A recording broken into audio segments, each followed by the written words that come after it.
बेहतर। नमस्ते। बीच बहस में निर्मल वर्मा समूह के इस प्रोग्राम में आपका स्वागत है। आप सब जानते ही हैं कि करीब 1.5 बरस पूरे हो गए हमारे इस समूह को बने हुए।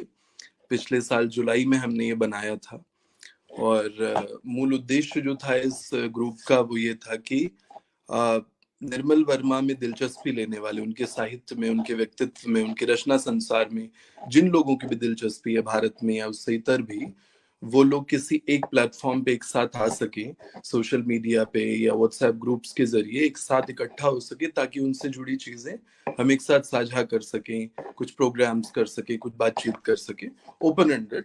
वो इस तरह की रहे कि कोई एक खास तरीका उसको डिफाइन ना करे कि वो एक आइडियोलॉजी के लेंस से आए या हम निर्मल की भक्ति के लिए आए या सिर्फ उनकी आलोचना के लिए, लेकिन एक ऐसा कि अमूमन भारत में ऐसा मुझे लगता है, हम सब में से कईयों को लगता है जो लोगों ने भी ये ग्रुप बनाया शुरू में, कि अमूमन भारत में या हिंदी में स्पेशली राइटर्स को उस तरह से सेलिब्रेट करने का कल्चर नहीं रहा है जैसा कई और सोसाइटीज में मिलता है।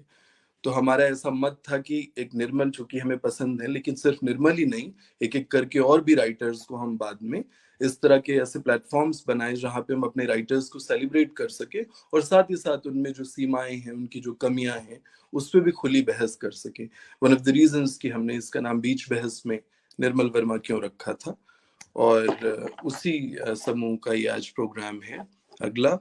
और मुझे बस ये लगता है कि चूंकि काफी लंबे समय के बाद हम ये कार्यक्रम कर रहे हैं, तो एक बार फिर से मुझे उन लोगों का नाम ले लेना चाहिए जो इन लोगों ने शुरुआत से इस समूह को बनाया और सींचा है और बहुत सारे लोगं को लाए हैं, क्योंकि मोरलेस हम अपने लक्ष्य में सफल रहे हैं। बहुत सारे लोग जो निर्मल में दिलचस्पी रखते हैं वो जुड़ गए हैं हमारे साथ पिछले 1.5 बरस में।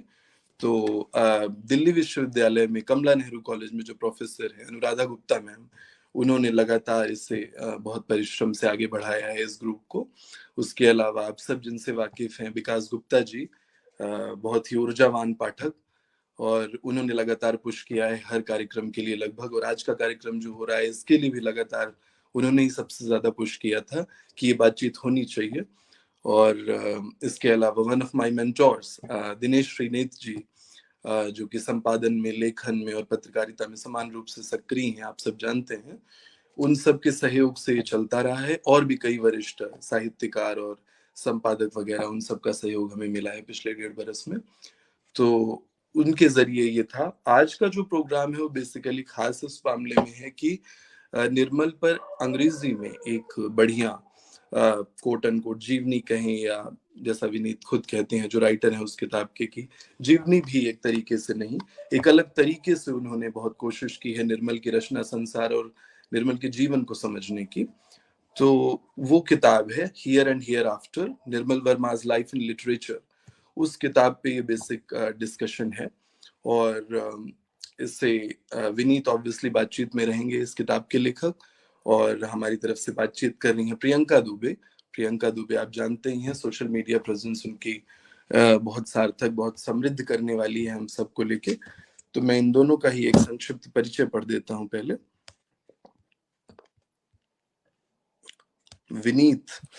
विनीत गिल लेखक और संपादक हैं।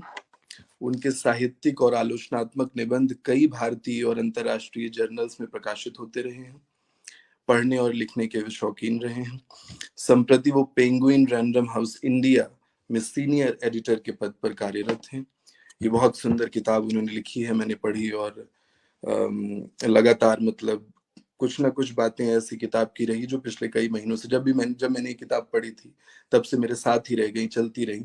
और मुझे लगा कि कैसे कैसे तरीकों से लोग अपने पसंद के राइटर्स से डील करते हैं, उनको कैसे समझने की कोशिश करते हैं, उनके रचना संसार को। तो वो चीज थी इसमें। इसके अलावा प्रियंका दुबे के बारे में मैं आपको बता देता हूँ।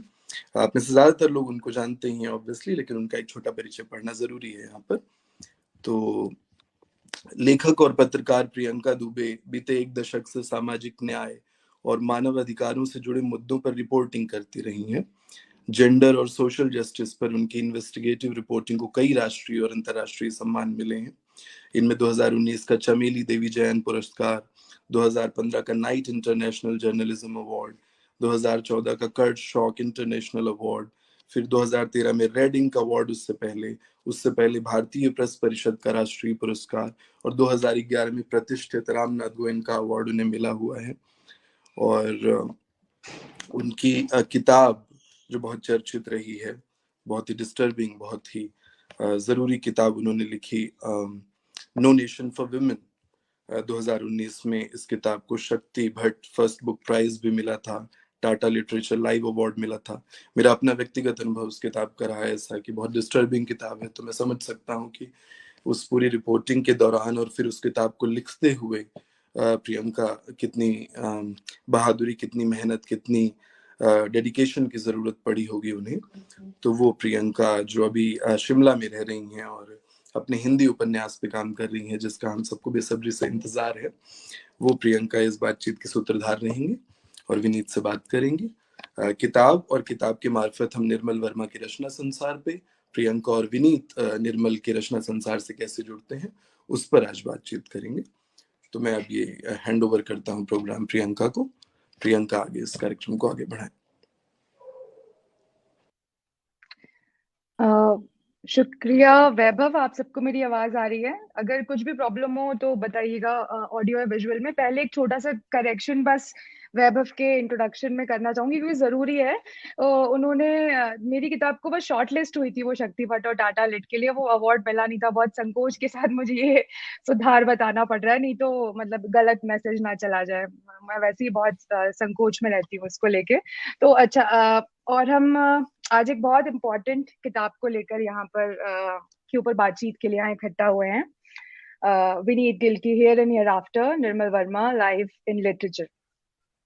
मैं आपको दिखाना चाहती हूँ। ये देखिए, मैंने तो काफी अच्छे से पढ़ा है, नोट्स भी लगाए, इसमें क्वेश्चंस हैं बहुत सारे, 2-3 बार इसे पढ़ा है ठीक से। और तो ये एक बहुत इम्पोर्टेंट, अच्छा, एक्साइटिंग मौका है मेरे लिए पर्सनली, हम सबके लिए, हम इस जो ग्रुप से जुड़े भी हुए हैं, क्योंकि ये हम लोग निर्मल जी को पढ़ने की, समझने की कोशिश बहुत लंबे समय से करते रहे, और मुझे लगता है मैं उसमें असफल भी होती रहती हूँ। मुझे कई बार लगता है मुझे नहीं आ रहा समझ में। और ये किताब एक ऐसा एक्सपीरियंस थी। मैं शुरू करने से पहले मैंने छोटा सा in brief, I want to talk about my experience of reading this book.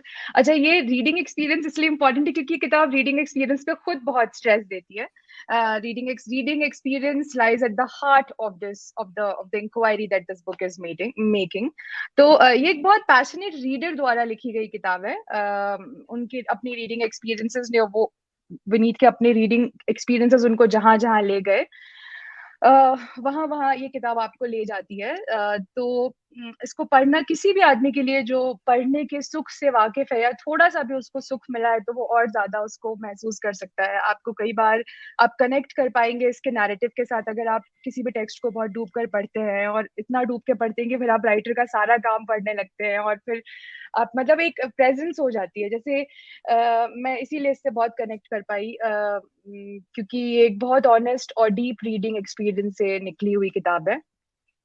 हाँ, और सबको पढ़नी मैं चाहूंगी। जो भी लोग इसको, अगर हिंदी में आप निर्मल जी को पढ़ते रहे तो उनको एक बहुत अलग किस्म की दृष्टि मिलेगी कि कोई व्यक्ति जो इतना ज्यादा सीधे सीधे रिलेटेड नहीं है हिंदी लिटरेचर से, उनकी रीडिंग कैसी है और कैसे यात्रा शुरू हुई। बहुत रोचक, एक पाठक की दूसरे पाठक से बातचीत, बहुत अच्छी बातचीत है। और इस तरह की बातचीत आज हमारे समय में बहुत रेयर होती जा रही है, क्योंकि रीडिंग एक्सपीरियंस उतना गहरा रहा नहीं, बहुत कम लोग उतना पढ़ पाते हैं। तो वो एक मेरी आज की बातचीत की बहुत सेंट्रल थीम रहेगी, क्योंकि जब मैंने इस पूरी किताब को पढ़ा तो उसमें सेंट्रल थीम की तरह उभर के भी आया the question of reading experience, declining reading experience, या फिर डिक्लाइनिंग एंगेजमेंट विद रीडिंग। तो मैंने इसको ऐसे प्लान किया है, सोचा है थोड़ा सा कि इसमें जो चैप्टर्स हैं किताब में, सेक्शंस हैं, it's not very long, a little more than 100 pages. तो 120-130 पेजेस का इसका टेक्स्ट है। अगर आप मैंने इसको ऐसे प्लान किया है कि मैं हर चैप्टर में से मैंने कुछ कुछ एक एक सवाल मोटा मोटा मैंने सोचा है, क्योंकि ज्यादा वक्त नहीं है, एक एक सवाल मैं पूछना चाहूंगी, एक सवाल भी एग्जैक्टली सवाल नहीं, कॉन्वर्जेशनल पॉइंट, मतलब जहां से हम बातचीत को शुरू कर सके, रैले पॉइंट ऑफ कॉन्वर्जेशन, उस चैप्टर से मैं पूछूंगी विनीत से। और मैं अभी से ये बात कहना चाहती हूँ कि अगर आप लोग जुड़ रहे हैं हमारे साथ इस बातचीत में, तो हमारी बहुत कोशिश है कि हम आखिर में ऑडियंस और जो लोग हमसे जुड़े हैं, हमारे साथी पाठक, हमारे फेलो मेंबर्स, हमारे फेलो रीडर्स, उनके क्वेश्चंस हम इसमें शामिल करें। तो अगर आपके विनीत जी के लिए कोई क्वेश्चंस हैं इस किताब को लेकर, या फिर क्योंकि उन्होंने निर्मल जी की राइटिंग को बहुत गहराई से लंबे समय तक पढ़ा है, तो निर्मल जी के टेक्स्ट को लेकर भी अगर आपके कोई क्वेश्चंस हैं तो आप प्लीज अभी कमेंट्स में छोड़ते जाइएगा। हम आखिर में we'll try to incorporate as much as we can. तो मैं शुरू करती हूँ अपनी बात। जो मैं पहली बात शुरू करना चाहती थी, सॉरी अगर कुछ नॉइस आ रही वाला, कि मैंने नॉइस कैंसिलेशन ऑन किया है, बट एक सेकेंड, बाहर मेरा घर रोड के थोड़ा पास है, शायद थोड़ी आवाज आ रही हो। तो पहला जो स्टार्ट करते हैं, तो इंट्रोडक्शन है। मैं वहां पे एक छोटे से एनेक्डोट से शुरू करना चाहूंगी अपनी बात। मैंने एक बार ये जो पूरा जो इंट्रोडक्शन है किताब का, उसमें विनीत अपना वांटेज पॉइंट सेट करते हैं कि वो एक रीडर की हैसियत से लिख रहे हैं। उनका बहुत हम्बल स्टार्टिंग पॉइंट है, जब वो पहले डिक्लेयर कर देते हैं that I am not an expert, I am not in critic, I am not like coming from a position of authority. उस पोजिशन में इतनी ह्यूमिलिटी है कि वो आपको मूव करती है, क्योंकि ये ह्यूमिलिटी आजकल खोती जा रही है हमारे समय में, और लोग जरा सा काम पढ़ के एक्सपर्ट पहले खुद को घोषित कर देते हैं। तो ये सीखने वाली भी बात है कि मुझे बहुत अच्छी लगी बात। वो वहीं से सेट हो जाता है पूरा टोन की एक पाठक की किताब है, ये एक रीडर की किताब है। जब दो लाइनें मैं इसमें से आपको पढ़ के सुनाऊंगी। This is a book about reading, written from the standpoint of a reader. It is also mostly focused on the life of a reader.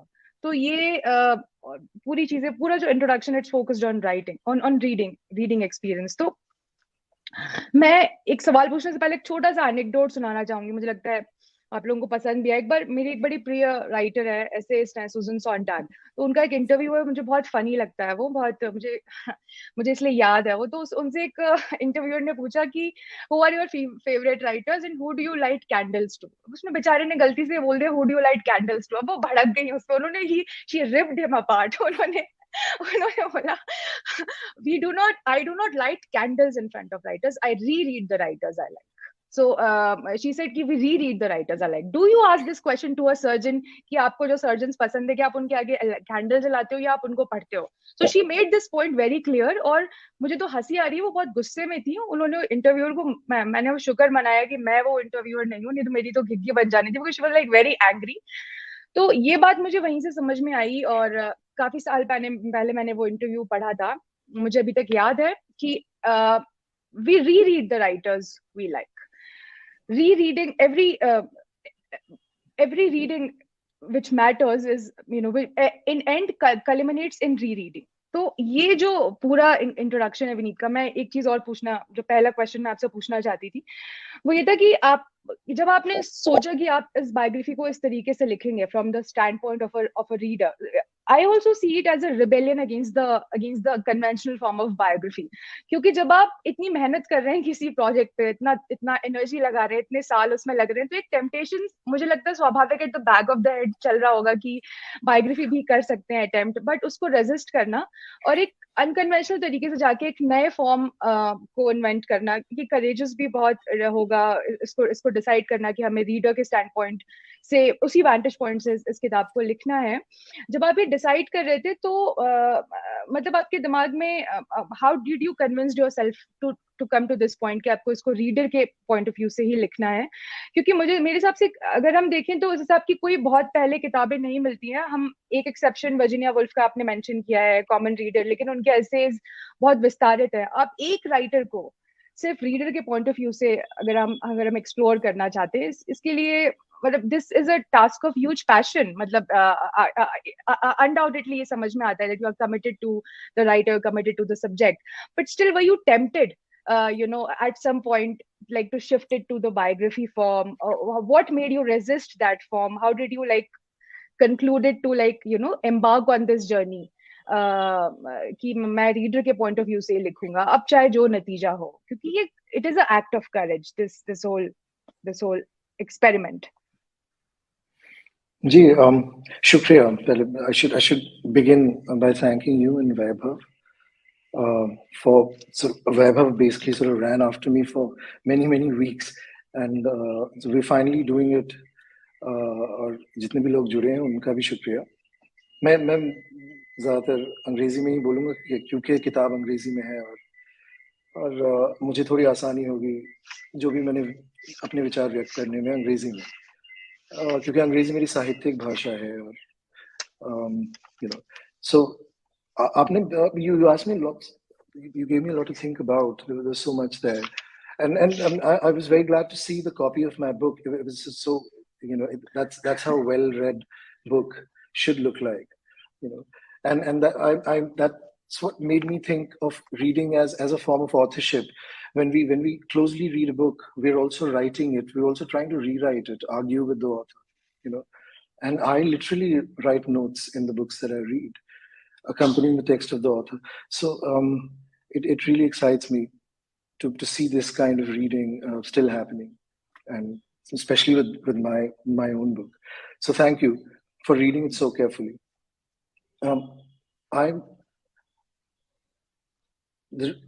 As a reader, this book was written as a reader, of course. But before that, I attempted to write other books as a writer. I started when I thought of becoming a writer. When I sort of convinced myself that this is what I'm going to do, I started doing what I was supposed to do. I started thinking about a novel, a plot, and I started thinking about characters. Started taking notes, etc. Dabbled in forms like short stories, etc. And certainly, I wrote a lot of journalism. But most of those attempts came to nothing for all sorts of reasons. Maybe I didn't have the potential to write that kind of book. But so I started thinking about the kind of book I wanted to write, the kind of writing I wanted to do. And I at that time, this was about 9 years ago. The writers I was reading had a kind of mostly they were novelists, and mostly they were male novelists living in London or New York, and they have a kind of a snobbish attitude towards reading in general, let alone criticism. Of course, they were completely dismissive of any kind of critical writing. But so lots of writers would say in their interviews, even in magazines like Paris Review and here and there, that when they're writing, they stop reading because the reading interferes with their style, etc. I couldn't do that as a writer, and I discovered that reading, in fact, stimulated me as a writer, and it helped me as a writer. And then I started discovering readers who started discovering writers who brought reading into their discipline. Okay. So for me, reading led to writing.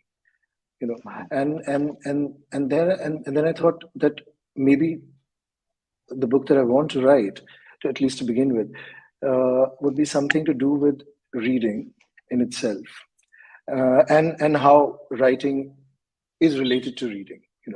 The thought processes in both these activities are very similar in my view. When we're reading, we are thinking in language. We're doing exactly the same kind of mental work a writer does, right?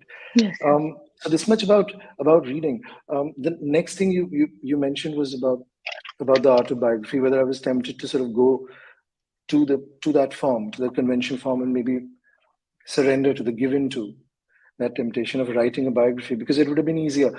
Yes, I never thought that. In fact, when I sort of conceived this project, when I thought about writing about writing, the first thought in my head was I was clearer about what I didn't want to do than I was about what I wanted to do. So I knew that it was not going to be a biography, and I later learned about this very important idea, this aesthetic of rejection, how it informs so much of literature and so much of modern art in particular, and in fact Verma's work as well. Writers and artists and musicians who are convinced of what they don't want to do, but are very doubtful, full of self-doubt about what they actually want to do. What is it? That's a matter of discovery. That's a matter of work. You have to sort of sweat it out and figure out what you actually want to do. But it was very clear that it was not going to be a biography. It was not going to be a life. You know. I think we should all be thankful for that कि आपने biography का form नहीं चुना और you chose to do something completely different. क्योंकि मुझे याद नहीं अगर इस तरह की कोई किताब पहले लिखी गई हो या हो सकता है मेरी जानकारी में नहीं हो, मगर ऐसे इसकी किताबें होती हैं राइटर्स एक फेलो राइटर के बारे में कई बार निबंध लिखते हैं, कई बार लंबे निबंध भी लिखते हैं, मगर इस तरीके से एकदम खास तौर से जब आपके पास लैंग्वेज का भी आपकी मुख्य भाषा, जैसे आपने बोला अंग्रेजी में आप ज्यादा पढ़ते लिखते रहे हैं, और मैं हिंदी के एक लेखक को उनके पूरे काम के प्रति जिस पैशन से किताब को लिखा है, मेरी नजर में मतलब मैं इसको जब भी मैं इसके बारे में बात करती हूँ I see this book as sort of very significant. क्योंकि अच्छा, मैं इस पर इतना ये जो मैं पॉइंट उठा रही हूँ इस पर मैं इतना समय इसलिए दे रही हूँ क्योंकि मुझे ये बहुत इंपॉर्टेंट पॉइंट लगता है. आज हमारे समय में डिजिटल जो पूरा माहौल है उसमें रीडिंग के ऊपर एक अजीब सा अटैक, मतलब रीडिंग की एक्टिविटी पर पूरा अटैक जैसा है. हम पढ़ने का समय लगातार कम होता जा रहा है, लोग पढ़ नहीं रहे हैं और सीरियस रीडिंग बहुत कम होती जा रही है, एकदम जीरो की तरफ बढ़ती जा रही है. और इसकी वजह से हम लोग अभी जब इस समय से इस दौर से गुजर रहे हैं तब हमें एहसास नहीं है, क्योंकि शायद हमारे बहुत सारी सेंसिटिविटीज नंब हो चुकी हैं कि हम लोग लगातार स्क्रीन टाइम 9-9, 10-10, 12-12 घंटे के स्क्रीन टाइम का हमारे ऊपर क्या असर पड़ रहा है और हम किन चीजों से अपनी इंटरनल सेल्फ से कैसे दूर होते जा रहे हैं.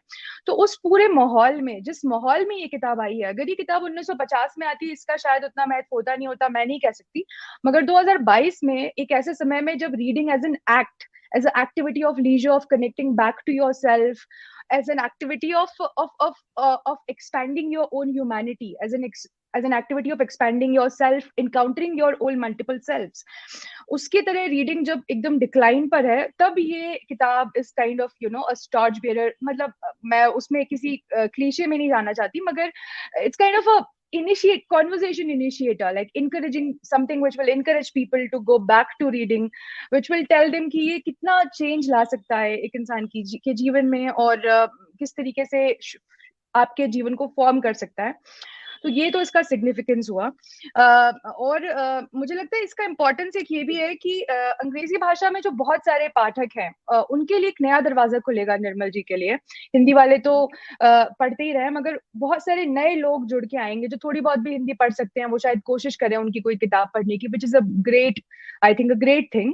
बट ओवरऑल आई थिंक मरते हुए जो रीडिंग का पूरा आर्ट है, जो बहुत कम होते जा रहे लोग हैं, जो डाइंग रेलेवेंस ऑफ रीडिंग, उसको ये रिवाइटलाइज करता है, वापस लाता है. It puts the act of reading back on the map. ये मुझे बहुत अच्छी बात लगी इसकी, और ये मैं इसकी सबसे बड़ी अचीवमेंट मानती हूँ. That is why I spend so much time on this. अच्छा, मैं जब इनके पहले चैप्टर पर आई इंट्रोडक्शन, हम जो एंड से जब बात शुरू करते हैं, जो पहला चैप्टर जिसमें आपने बात करी है जब निर्मल जी के अंत की, उनके आखिरी दिनों की, उसमें मुझे सबसे रिमार्केबल बात जिसके बारे में मैंने सोचा मैं बात करूंगी, जेम्स वुड एक क्रिटिक जिनका आपने जिक्र किया है इसमें, बहुत रिमार्केबल बात. क्योंकि देखिए, इसमें मैं पहले दर्शकों के लिए बताना चाहूंगी, इन्होंने ये छोटा सा 2 lines I will read. These days, we make a big deal of versatility in writing, but some of our greatest literary figures only wrote the same thing or similar things over and over again. They essentially wrote variations on one work. The critic James Wood thinks this was among the many great strengths of Dostoevsky. Dostoevsky के बारे में भी James would यही कहते हैं कि वो लगा, और ये बात जिन्होंने भी पढ़ा हो कभी, अगर आप उनका जो बॉडी ऑफ वर्क पढ़ेंगे दोस्तोवस्की का, तो लोग उससे कनेक्ट भी कर पाएंगे कि वो एक ही चीज को, एक ही थीम्स को उल्टा सीधा करके घुमा, उसके अलग अलग वेरिएशंस लिखते रहते हैं.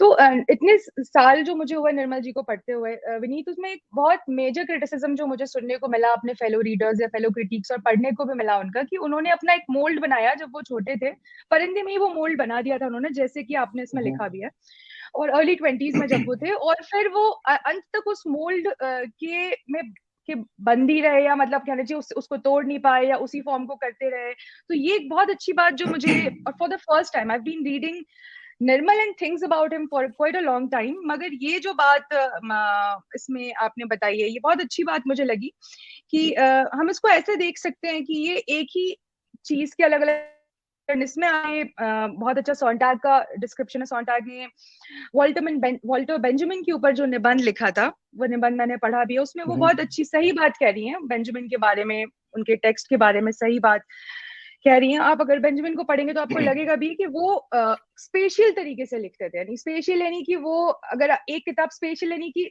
उसका हिंदी में मैं एग्जैक्ट, मैंने गूगल किया था अपनी बातचीत से पहले वर्ड, तो स्थानिक भाव गूगल बता रहा था, क्योंकि मुझे एग्जैक्ट वर्ड नहीं आ रहा था स्पेशल के लिए। तो स्थानिक तरीके से चेंजेस होते हैं, मतलब कि आप एक किताब में आपने कुछ लिखा तो अगली किताब में आप उसी थीम को स्थानिक तरीके से, यानी कि आप शायद उसको physically landscape wise, experience wise कहीं और लोकेट करेंगे, मगर it will be the same version of what you have written earlier. तो इस चैप्टर में आप परिंदे से लेकर अंतिम अरण्य तक का स्केच, एक हल्का सा आप उसको स्ट्रेच को खींचते हैं, एक स्केच खींचते हैं। और वो बिल्कुल जाहिर है कि जो परिंदे में अर्ली 20s में उन्होंने जो उनकी थीम्स थी वो चलती रहती हैं। उसमें आपने आखिरी में लिखा भी है कि वो जो थीम्स वहां बनती हैं, जो पिलर थीम्स आपने कही हैं, वो थीम्स आगे तक जाती हैं। अंतिम अरण्य में भी हमें वो थीम्स मिलती हैं। तो do you think Sontag, I read once she said कि हम शी वांटेड टू लाइक, उन्होंने अपनी डायरी में लिखा था कि मुझे अपना मोल्ड बनाना और फिर तोड़ना भी है। बट ये भी एक क्वेश्चन है कि बहुत कम राइटर्स अपना फॉर्म बना पाते हैं। ये भी बहुत कम लोग, जैसे निर्मल ने अपना एक फॉर्म डेवलप किया विच इज वेरी, जो उनका लाइक स्टैम्प है, उनका जो फॉर्म है, स्टाइल है, सिंटेक्स है उनकी राइटिंग का, उनकी जो थीम्स हैं वो उन्होंने बनाई, और उसके बाद उसको कॉपी करना बिल्कुल बहुत लोगों ने कोशिश करी बट वो इम्पॉसिबल है। तो आपको लगता है कि ये, इसको जो बहुत कई बार उनकी लिमिटेशन के तौर पर देखा जाता है, should, how do you see this, ये जो उनका सेम रहना है, मतलब across all the 5 novels, specially in short stories, और जो उनकी सिमिलैरिटी है जिसको उनकी लिमिटेशन कहा जाता है, how would you respond to this? I see it as one of his many strengths. The fact that he was sort of he consistently engaged with similar themes, and I think this is kind of a very sort of a recent preoccupation. This preoccupation with this need, this urge for newness. You know, it comes from modernism to us. Ezra Pound said that Ezra Pound's one-line manifesto for modern artists was "Make it new." And now there is a lot of sort of frenetic energy of in that time in Europe. Everyone is trying to experiment. You know, everyone is trying to experiment on the surface.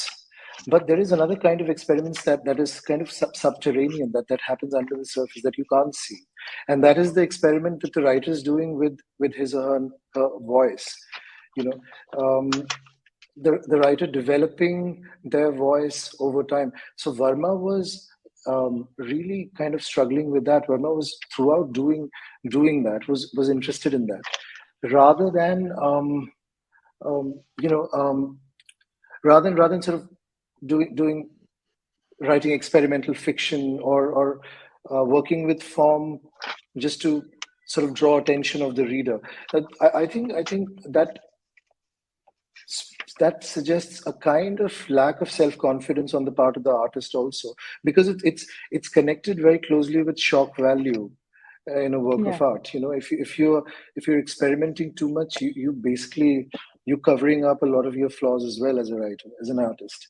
Now, I've been trying to explore the world of Hindustani classical music over the last few years now, and this demand doesn't even occur. It's a kind of a strange demand to ask a musician, to ask a singer or to accuse the singer of having played Malkons for 4 years, you know, at every concert. Only an expert artist can even attempt to do that, even attempt to sort of so deeply commit oneself to the same set of values, to similar kind of themes. Because in this limited life, you know, there's only so much you can do as an artist, and I don't think even the artists who sort of on the surface experiment a lot, ultimately they are interested in 5 or 6 pet themes that they keep returning to, and you'll find that in the most experimental of painters as well. You know, a modern painter, I was thinking of Bonnard, the French painter, and he kept painting his wife throughout his life, and in a lot of sort of he was an impressionist. He brought in lots of sort of technical prowess to his work, but ultimately he was interested in exploring literally just one theme, you know, and nobody thinks of him any the lesser for that, you know. Yeah, Yeah. yeah, true. And I think you explained it very well by bringing in Sontag's essay on Walter Benjamin. And also there are other references too. But वो जो reference था उसमें वो बहुत clarity से ये बात कहती है कि वो ये जो एक नया explanation. Can you expand a little on the spatial? Because I think a lot of readers, a lot of people who have joined us will not be acquainted, and this might be a new thing for them. वो जो can you expand a little bit on how she and how the expansive writing, or how the experiential level, how the horizontal, the conversion of time and space, which he talks about in spatial terms, how that applies to the writing of Verma. थोड़ा सा अगर आप उस पे थोड़ा expand कर सकें. I mean, Verma's. See, Sontag says that he spatializes time. I'm talking about it in relation to Edward Said's essay on late style. Yes. His collection of lectures on late style, and he talks about he talks about a similar kind of emphasis that the writer has with time, with lateness. That's what Said is talking about.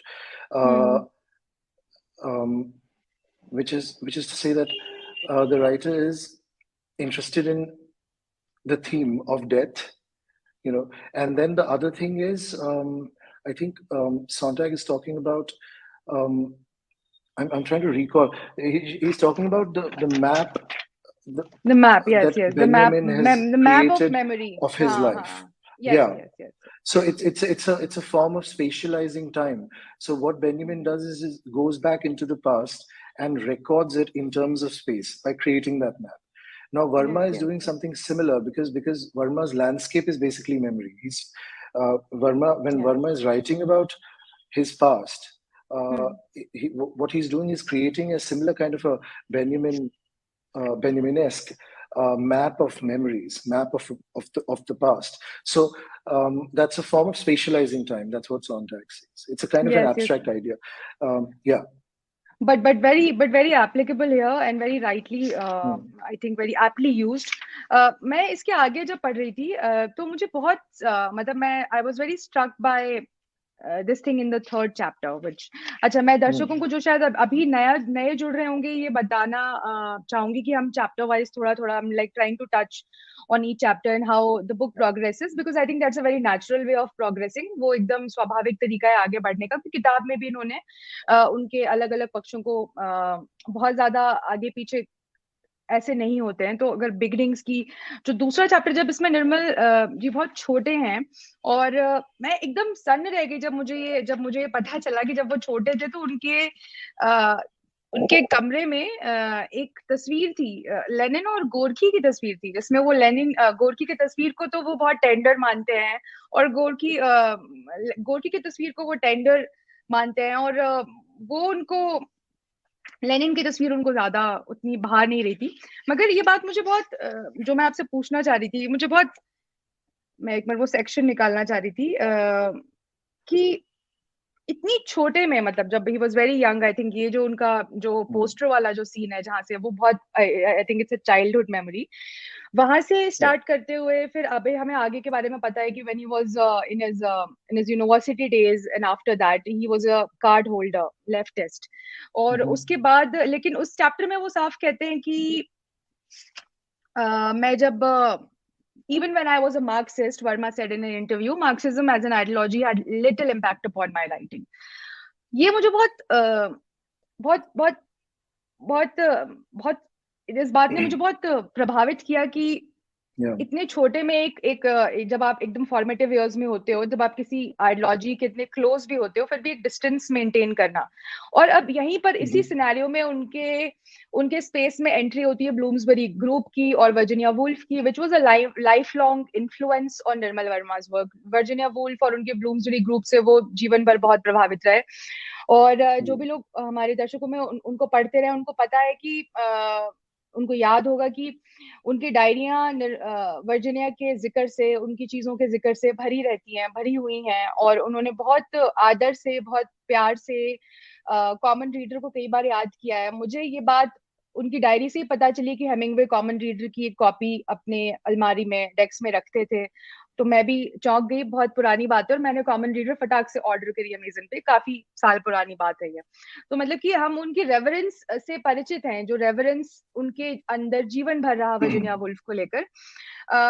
वो इतने बचपन में आ गया था। और इस समय इस वाले चैप्टर में हम बात करते हैं उनके जो शुरुआती भाई डेथ का जो इंटरप्ले है, इसमें एक आगे लाइन है, लव एंड डेथ शेयर्ड। इसमें लव एंड डेथ जो इम्पोर्टेंट पिलर्स हैं, जो लाइफ लॉन्ग उनके क्रिएशन में रहते हैं। यहाँ पे परिंदे का जिक्र आता है, जो बिगनिंग्स वाला चैप्टर है। What intrigued me, what most was कि when you are in your early 20s, you're normally swayed by the political ideology, whatever you're affiliated to. हम लोग एक जोक करते थे छोटे में कि अगर बचपन में या यूनिवर्सिटी में आप लेफ्टिस्ट नहीं हुए और बाद में आपने उसको डिसोन नहीं किया, मतलब अगर आप बचपन में लेफ्टिस्ट नहीं हुए तो आपने यूनिवर्सिटी के दिन जिए नहीं, और अगर बाद में आपने उसको डिसोन नहीं किया तो आप बड़े नहीं हुए, यूनिवर्सिटी से बाहर नहीं आए। तो मतलब इस काइंड ऑफ इस तरह के वातावरण में हम बड़े होते थे, और हम ये इमेजिन कर पाना कि एक ऐसे समय में जब आप एक आइडियोलॉजी से ऑन द रिकॉर्ड एफिलिएटेड भी रहे हैं, और आप के बचपन में इतने उसके जो इन्फ्लुएंस हम ट्रेस कर सकते हैं उस तस्वीर से जो उनके घर में लगी थी लेनिन और गोर्की की, which was and how shocked he was by reading the mother, जो उनका गोर्की के जो की जो किताब है वो पढ़कर वो जितने मूव हुए थे। इसके बाद भी अपनी शुरुआती कृतियों में एक इतनी कम उम्र का युवा राइटर, जो यंग राइटर है, वो इतना इतना डिसर्निंग कैसे हो सकता है, मतलब इतना इतना इतना इतना कंट्रोल कैसे आ सकता है ना, और इतना इतना डिफरेंशिएट करना, मतलब कि वो जो इन्फ्लुएंसेस हैं अर्ली मार्क्सिज्म के, वो उनकी अर्ली राइटिंग्स में भी नहीं आते, even though he is in early 20s, and at that time of time वो at that point in time he was not disillusioned per se from Marxism. अगर वो नहीं आता, और instead he chooses to go the Bloomsbury way, और बहुत पढ़ने लगते हैं उनको, उनसे बहुत प्रभावित होते हैं, और फिर वो जो उनके इन्फ्लुएंसेस हैं आप परिंदे में देख सकते हैं, जिसका आपने बहुत डिटेल में बहुत अच्छा डिस्क्रिप्शन किया है, रानी खेत के दिन का, लतिका का, उन पूरे दिनों का। इसमें लव एंड डेथ उनकी जो थीम्स हैं उसका आता है। तो ये आप इसको कैसे, आप जब आप इसे पढ़ रहे, जब आप इनके काम के साथ आपने इतना लंबा टाइम बिताया है, तो आपको क्या लगता है? और वो शुरू में इस चैप्टर में आप मेंशन करते हैं कि वॉइस पूरी तरह बन चुकी है, अथॉरिटी है, राइट? मतलब it is not coming across as work of a novice writer, so he has a controlled and developed voice, and he has been able to keep this voice away from his political affiliation. So how is that happening? मतलब ये मुझे बहुत fascinating लगता है। It is, अभी जो आपने बोला, हम जो बात कर रहे थे पहले about the aesthetic of rejection, that plays a big part here as well. He was quite aware of it, and at a very young age, certainly, and that aesthetic of rejection is already in play and that was in play when he rejected Marxism also in his writing. So he and then that was again at play when he rejected the England of Charles Dickens, the England of Aldous Huxley, and chose the England of Virginia Woolf, who was herself a marginalized writer in 20th century England, who was not just not taken seriously, but lampooned. She was made fun of quite late in the day as well, in the late 20th century by poets like Philip Larkin and Kingsley Amis. So and Verma choosing this person, it said a lot about how he was going about sort of creating a tradition for himself as a writer, and rejecting the progressives, also rejecting the partition novel, for instance. I keep thinking of instances in his work, yes, in his yes, life. yes. So he had a very clear idea of what he didn't want to do. That is very intimidating to me. That reading Parinda was very intimidating to me as somebody who's trying to write his own first book, because I think he arrived on the stage fully formed, and I can imagine. It doesn't happen. It doesn't. Ashok Vajpayee told me that that ahead, Ashok go ahead. Vajpayee told me recently that it was only Nirmal Verma or Ustad Amir Khan. First, right, Ustad Amir Khan played his first concert and he was already hailed as an Ustad. He didn't have to earn it. And Verma with his first book, already an Do you Ustad. uh, do you connect it to do you think it was certainly the genius of him, or what, like how to explain it, how to explain the because a natural choice for a young man would be to like get swayed in political rhetoric, and to like be the first works to be influenced by those political rhetorics, uh, but political rhetoric is one part of it. The other part, which is most astonishing that you talked about, is his control and authority in his first story, and clear marking of areas that he wanted to work on, like love, death, solitude. His themes were very clear. Yeah. तो उसके लिहाज से आपको क्या मतलब वो क्या genius उनका शुरू में मुझे लगता है कि और कोई, ये बहुत क्लीशे एक्सप्लेनेशन लग सकता है, मगर मैं बिल्कुल भी I am really not I am a very curious reader. I've never been a bhakt of anyone, but I think but I want to ask you, do you think you would call it his genius, or what? How would you explain I it? don't know. I would call it kind of sort of deep-seated discomfort with his age, as all artists might feel. On one level, I'm sure it was discomfort. This reluctance to do what everyone around was doing, what one was supposed to do as a writer. And it's not just Verma. A lot of writers have felt that, even in Hindi. I And agree. Premchand, Yes. for instance, kept campaigning for a kind of literature, at the same time kept sort of subverting those same that same sort of prescriptive manifesto of his in his own Stories work. like Kafan. Yes. Yeah. So that those instances are available everywhere. On another level, I think it was also, when Verma was young, he was looking at what others were doing, and he didn't want to maybe go into the same area. I was reading about Jonathan Franzen and David Foster Wallace, how they developed completely different forms of realism, almost, or at least chose different forms of realism, if not developed themselves. And Franzen confesses that in an interview later, in a very sort of late interview. He says that because Wallace had already touched that, and we couldn't go near that, what he was doing, because Franzen was part of that gang. Yes. Influenced by Don DeLillo, etc. And postmodernism was quite big in America. It was almost fashionable to write in that way. So, and Wallace was doing it very successfully at that point. So he thought, I'm going to do something different. And then I've looked at Verma and Krishna Baldev Vaid, for instance. What a wonderful writer, and how different, again, from anything else that you read, Vaid, and Yes. particularly from Verma. I mean, it's all diametrically opposite, their styles, their sensibilities, and I sometimes think that it was almost conscious decision on their part. Absolutely. I think Vaid has a line in one of his diaries, very moving. I think when he says that all my work has been written addressed to with you in Nirmal. Yeah. You in mind. I think it can be a nightmare to like be friends with. I'm like it's a blessing, but also a nightmare. Like to be in the position of, say, Jonathan Franzen or Krishna Baldev, where like to be the contemporary and the friend of like these brilliant giant people who are all over you and are not allowing you to like putting such huge challenges in front of you. अच्छा, मैं अगले chapter पर मैं जब आती, मुझे एक चीज जो, कुछ चीजें इस किताब से मुझे बिल्कुल नई मिली हैं, जो मुझे पहले नहीं पता थी.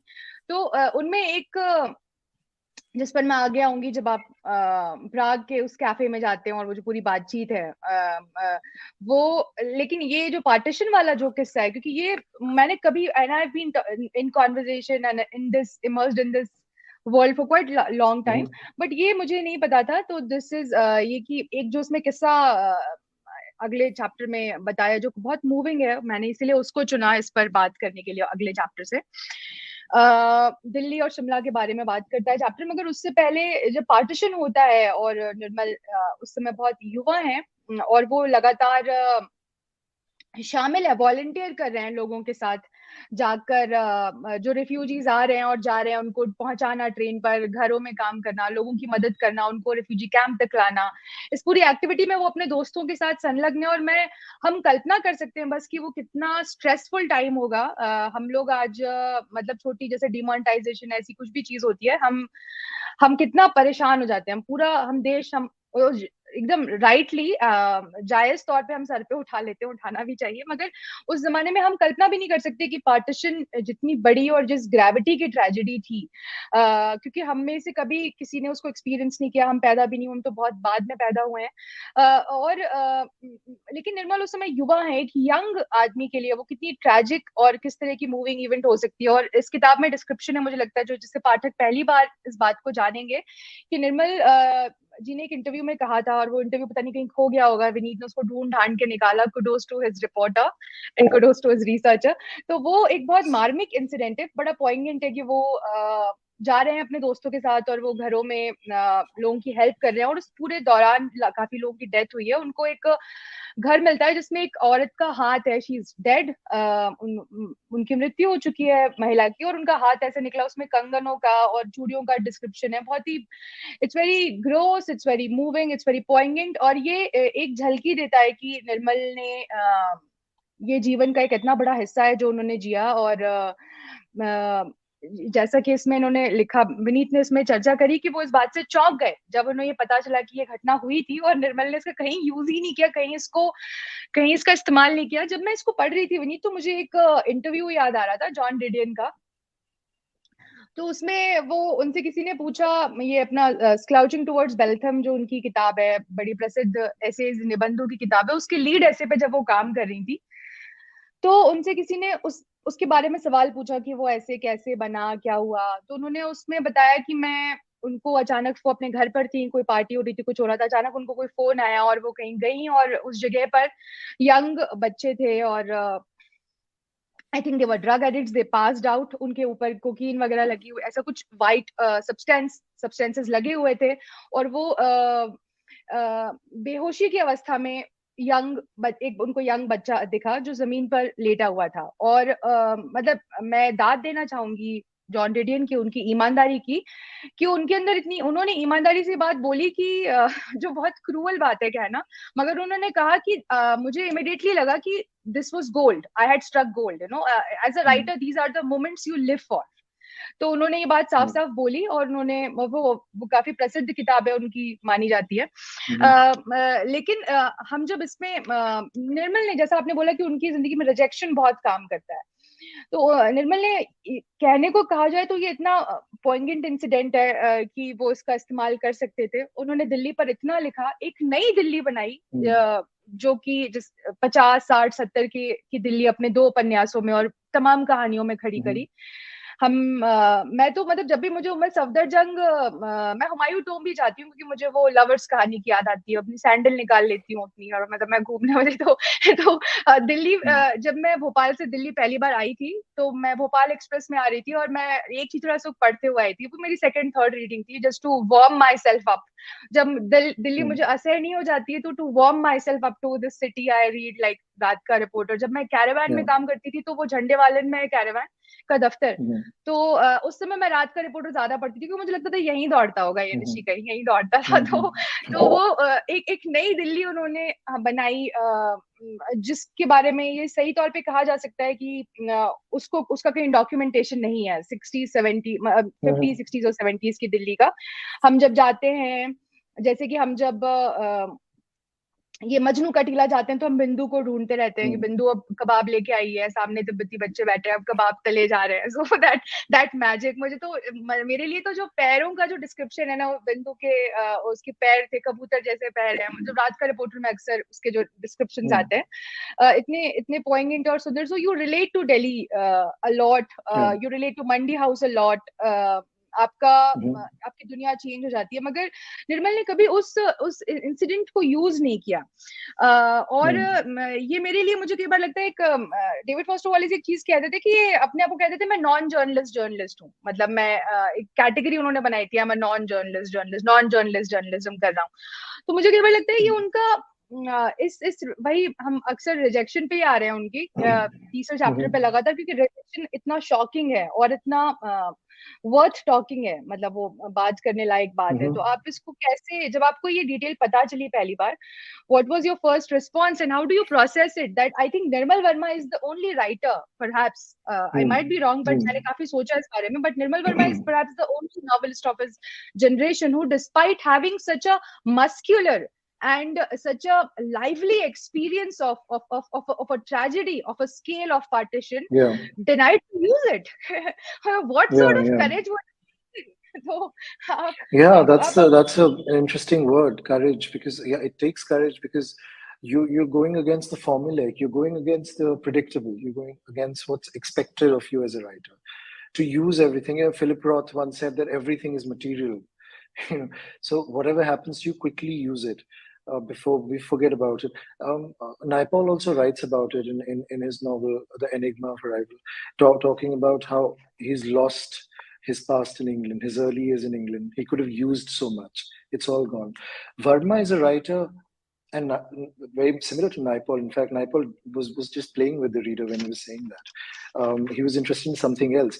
Now, the first challenge for the writers is to find what they're interested in. What you have to learn to trust your instincts, and that's where the creative impulse, the creativity lies there. And most writers are unable to do that because they're too overwhelmed by the noise outside and by what people tell you to do. So it's a kind of an introspective process. It takes a long time, and that's where a lot of experimentation happens, which is invisible to the eye. So Verma was certainly doing that. Second, Verma's great subject was memory, of course, and the self. The self was very central to Verma. The self almost alone in society. Whereas he doesn't neglect society, he's deeply sensitive to the social and political movements of his time, and responding to those in his work as well, taking sides, and sometimes controversially so. But he doesn't feel the need to give in to the pressures that society creates for writers. And again, that was a part of his greatness. I think not a lot of people can withstand that kind of pressure. So choosing to write in a certain way, and choosing to, in fact, by choice, making his writing marginal. That's what the choice Verma made, was that. So he wanted to be on the margins, and that was a kind of an artistic stand. And a lot of artists have taken that kind of stand. I'd like to sort of re-emphasize that it wasn't just Verma. I think all artists are called upon to. All artists, in fact, have to get used to some kind of marginality, much more so in our culture. We're brutally so in our culture. But even then, they were. He wanted to be away from the things that he was supposed to write about, and I don't know that it works in the kind of artistic instinct works in such mysterious ways. Maybe that thing just didn't appeal to, and not just the partition, the reality of the partition. He never kind of really gets into his autobiography, his personal life, whatever is happening to him. We get glimpses of that. We get kind of distorted, veiled glimpses of that. But he doesn't think that his life is his subject. True. The self is almost disconnected from his life. Very, very, very. That's very interesting. Would you also call him, like, in a way, a writer of invention who was more keen on inventing things in his fiction rather than sort of taking in from? Certainly, he was keen on inventing a form. I've been trying to. I've been reading a wonderful book by L. Alvarez, the English critic. It's called The Writer's Voice. It's a fabulous book, really, and he draws attention to something that we completely we become oblivious to when we read, and that is the voice. What do we look at when we read? And this takes us back to what we started with, the reader. the reader is either these days looking at information. Yeah, Either a book has to utility. give me, Hmm. yeah, or if not information, when you think about fiction, there's a lot of emphasis laid on fiction as well these days. It has to give a story. The second thing is story. It has to give me narrative, take me, transport me somewhere. Now, what's missing, the most crucial element that's missing now, that resides in some of our best books still, is the voice. And you can call it the voice, or you can call it the literary, something that we respond to, which is not information, not a story. Alvarez calls it the presence of the writer behind the sentences, behind the language. And Verma uses the same word, upasthiti, in his great essay on Premchand. Yes, yes. He's responsive to that. He's kind of sensitive to that quality. And Alvarez's book, it was written very late in the day in 2005 when Verma died, I think.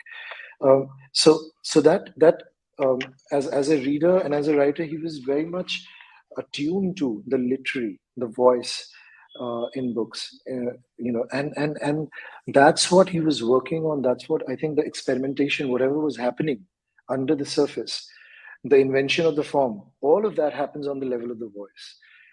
Yes. That's what we respond to when we're not paying attention to the matter, to the content. To the content, yes, to the मतलब कई बार जैसे आप अगर लालटीन की छत पढ़ेंगे तो आपको लगेगा टेरेनी ऑफ द प्लॉट की जो बात हम करते हैं वो भी उसमें, क्योंकि बहुत ज्यादा कुछ होता नहीं है मगर फिर भी you are hooked from page one and आप, और ये एक रिकरेंट चीज है कि अगर आप कभी टेरेनी ऑफ द प्लॉट ये पर कोई कुछ भी, अगर हम, मुझे लगता है हिंदी लिटरेचर के कॉन्टेक्स्ट में कुछ लिखना चाहेंगे तो मुझे लगता है पूरा जो ऑरवॉर है इनका, जो पूरा काम बॉडी ऑफ वर्क है, उसको बहुत सारी चीजें हम ले सकते हैं। अगला चैप्टर आपने ट्रैवल के बारे में है। हम सब उनके बहुत सारे ट्रैवल राइटिंग के फैंस हैं, बट मैंने एक चीज, मुझे कई बार लगता है कि जो मैं चूज कर रही हूँ पूछना, वो शायद रॉन्ग चॉइसेस हैं, शायद मैं इंपॉर्टेंट चीजें छोड़ रही हूँ और स्टूपिड चीजें पूछ रही हूँ, मगर मैंने I have gone with my instinct कि मुझे लगा कि हम अपने ट्रैवल राइटिंग बहुत पॉपुलर है, हम मतलब स्पेशली जो लोग निर्मल को पढ़ते हैं या जो लंबे समय से पढ़ते रहे, I think all of us are fans of Cheeron Par Chandni, और हम बहुत बिसॉर्टेड रहे। और देखिए इसमें टर्म आपने बहुत अच्छा जो यूज किया, परपेचुअल ट्रैवलर्स, जब हम इनके हाल्डोर लैक्सनेस के साथ जो इंटरव्यू है उसके बारे में जब हम बात करते हैं, लैक्सनेस, मेरा प्रोनाउंसिएशन अगर गलत हो तो मुझे माफ कीजिएगा, अगर लैक्सनेस, लेकिन ये इनके साथ जो इंटरव्यू है, लैक्सनेस एक इंटरव्यू, तो वो इतना मासूम इंटरव्यू है, मतलब मुझे like it came across as मासूम टू मी। तो जब आप उसको पढ़ते हैं पहली बार आपको लगता है ये छोटा सा, मतलब लाइक दिस यंग राइटर ये पहुंच गया and like look at this confident young boy, और अंदर ही अंदर उसको इतने उसको डर भी लग रहा है, इतने डाउट्स भी आ रहे हैं। बट ये जो बहुत सुंदर शब्द आपने इन दोनों के लिए, मैं लाइन पढ़ना चाहूंगी। इस पूरे चैप्टर में दो बहुत इंपॉर्टेंट लाइन्स हैं, मतलब दो बहुत इंपॉर्टेंट सेक्शंस हैं। एक तो जहां इन्होंने परपेचुअल ट्रैवलर्स बताया है लैक्सनेस को और निर्मल दोनों को, मुझे एक सेकेंड है, मैं, हाँ ये रहा। तो writers like Verma and indeed Laxness, who was among the early champions of Tagore in Europe, were perpetual travelers in this sense, always on the road and always hungry for experiencing new worlds, if not guided onward by maps, then losing themselves in book. ये आती है यहाँ पर। और एक important बात जो मैं और दो लाइंस और रीड करना चाहूंगी यहाँ से, जो इनके ट्रैवल राइटिंग से बहुत सिग्निफिकेंट एक बात निकल के आती है, उनके फॉर्म के ऊपर जो इफेक्ट आता है। Verma engaged with unfamiliar settings in the deepest possible way, which is still a rare talent among writers. जब हम निर्मल वर्मा, जब हम इस चैप्टर को पढ़ते हैं तो हम ये भी इसमें वेदन का भी जिक्र आता है, और जाहिर है कि हम जब कभी मैं ट्रैवल राइटिंग या चीरों पर चांदनी के बारे में बात करें तो कई बार आप सोच सकते हो कि वेदन भी एक फॉर्म हो सकता है, क्योंकि वो फॉरेन में सेट एक पूरा नॉवेल है और वो वहां रहे थे, तो उन्होंने उसका फॉर्म चेंज किया, मगर एक तरीके का वो है। मगर मुझे उससे भी ज्यादा रिमार्केबल ये लैक्सनेस इंटरव्यू वाली जो बात है, उन दोनों की जो बातचीत है, वो मुझे बहुत मतलब like it kind of it moved मी। मुझे बहुत वियर्ड चीजें मूव कर जाती हैं कई बार, जो बहुत लोगों को मूव नहीं करती, और लोग हैरान होते हैं कि इसमें तुम्हें क्या दिख रहा है। बट मुझे ऐसा लगा कि लैक्सनेस के साथ जो उनकी बातचीत है वो वही चीज है जो आज हमारी संस्कृति से खोती जा रही है। इसीलिए उसके पास हम्म, वापस लौटना बहुत जरूरी है।